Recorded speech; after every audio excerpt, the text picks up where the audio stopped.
Двоих казанцев, скрывавших дорогие автомобили при помощи код-грабера, задержали оперативники уголовного розыска. Подозреваемые попались сразу после очередного преступления. И при себе у них были и похищенные деньги, и орудия взлома автомобильных охранных систем. Подробности расскажет Нафиса Минязова.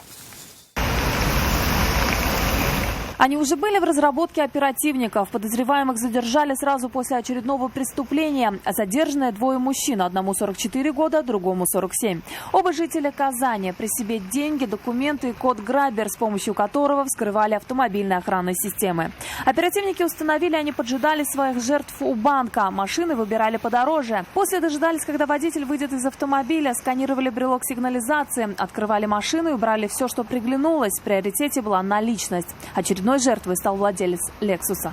Присмотрев автомобиль «Лексус», один из них направился за потерпевшей в банк и сообщал о ее передвижениях своему сообщнику, который, в свою очередь, с использованием код-грабера взломал штатную сигнализацию автомашины и похитил деньги в сумме 2500 шведских крон и 1300 рублей. Ущерб составил около 20 тысяч рублей. Мужчины были задержаны с поличным. Оба ранее судимы за совершение насильственных и корыстно-насильственных преступлений. В настоящий момент по факту кражи возбуждено уголовное дело по части 2 статьи 158 Уголовного кодекса Российской Федерации. Полицейские подозревают, что задержанные могут быть причастны и к другим аналогичным преступлениям. Нафиса Минязова, Наиль Абдуллин, вызов 112.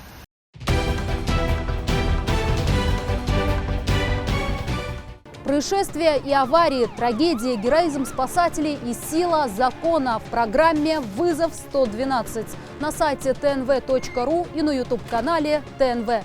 Подписывайтесь.